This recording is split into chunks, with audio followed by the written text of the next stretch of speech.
අද මම ඔයගලන්ට අරගෙන ආවේ oven beater මේ කිසිම දෙයක් නැතුව රයිස් කුකර් එක පාවිච්චි කරලා ගොඩක් රසට ගොඩක් ලේසියෙන් හරියට ලාවා කේක් කොහොමද හදාගන්නේ කියලා. මේක හරියම ලේසි.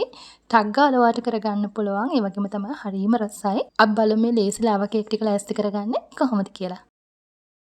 මම මෙතන අරගෙන තිනවා චොකලට් ක්‍රෑම් 150ක්. දැන් අපි මේක ඩබල් බොයිල් ක්‍රමයට දිය කරගමු.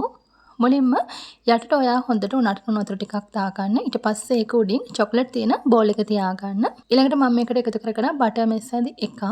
දැන් අපි හෙමින් සැරේ චොකලට් ටික දිය කරගමු.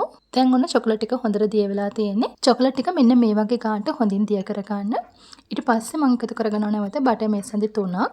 බටර් ටික එකතු කරලා මේ වගේ හොඳට කලවම් කරන්න. බටර් හෝ මාගරින් ඔයාලට ගන්න පුළුවන්. ඔන්න දැන් මේ මිශ්‍රණය හොඳින් නිවෙනකන් චුට්ටක් මේක රස්න නිසා චුට්ටක් හොඳින් නිවෙනකන් පැත්තකින් තියාගන්න. ඊළඟට මම ගන්නවා සාමාන්‍ය ප්‍රමාණය බිත්තර දෙකක්. ලොකු බිත්තර නම් එකක් ගන්න. ඊට පස්සේ මම ඒකට එකතු කරගන්නවා සීනි ග්‍රෑම් 50ක්. සීනි ටික මම දිය කරගන්න ලේසි නිසා කුඩු කරලා එකතු කරගන්නේ. හොඳට අපි බිත්තර ටිකයි සීනි ටිකයි මේ විදිහට විස්කකින් කලවම් කරගමු. හොඳින් කලවම් කරගත්තට පස්සේ අපිට ඕන කරන පාන් පිටි ග්‍රෑම් 60ක්. මම ඕගලන්ට දෙන්නේ මේ හරිම ප්‍රමාණය මේ ප්‍රමාණයටම ගන්න.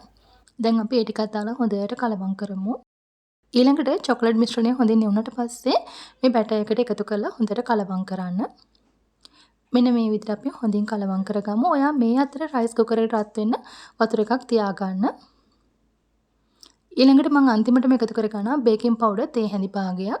ඒක දාලා හොඳට කලවම් කරගන්න. ඔන්න දැන් අපේ බැටර් එක හරිය. මෙන්න මේ වගේ තමයි බැටර් එක තියෙන්න ඕනේ. ඉතින් ඔයාට මේ ලාවා කප් කේක් ටික කැමති ඕනම කප් එකක ලෑස්ති කරගන්න පුළුවන්. මම ටිකක් ලොකු කප් එකක් ගත්තා. අර යෝගට් කප් එකට වඩා මේක ටිකක් ලොකුයි. ඒ වගේම තමයි මේ වගේ කප් නැත්තම් ඔයාට ගෙදර තේබන අඩු කෝප්පෙන් උනත් මේක හදාගන්න පුළුවන්. ඉතින් මෙන්න මේ විදිහට බැටර් එක දාගන්න. මේක ගොඩාක් පිම්බිලා යන්නේ නැහැ.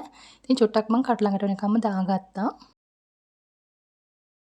දැන් ඔන්න රයිස් කුකර් එකේ වතුර එක හොඳින් රත් වෙලා තියෙන්නේ. දැන් ස්ටීමර් එක තියලා මෙන්න මේ විදිහට කප් ටික තියාගන්න. ඊළඟට ඔයා රයිස් කුකර් එකේ මූඩිය මෙන්න මේ වගේ රෙදි කෑල්ලකින් කවර් කරගන්න ඕනේ. මෙන්න මේ විදිහට දැන් තියාගන්න. මේක විනාඩි 20ක් වගේ තියාගත්තා නම් හොඳටම ඇති. ඉතින් මේ ඔන්න හරියටම විනාඩි 20කට පස්සේ දැන් ඔන්න අපේ ලාවා කප් කේක් ටික හරි. අපි දැන් හැමින් සැරේ එළියට ගමු. දැන් මේක හොඳින් නිවෙනකන් තියාගන්න. ඉතින් ඔන්න මේ තියෙන හරිම ලේසියෙන් හදාගත්ත රසම රස ලාවා කප් කේක් ටික ඔයාලට මම හරිම ප්‍රමාණයට තමයි දුන්නේ. ඉතින් සාමාන්‍යයෙන් මම ලොකු කප් එකක හදපු නිසා දෙකක් හැදුවේ. ඔයා පොඩි යෝගට් කප් ප්‍රමාණයට හදලා නම් ඔයාලට 6ක් වගේ හදාගන්න පුළුවන්. ඉතින් මේක ඇත්තටම හරිම රසයි.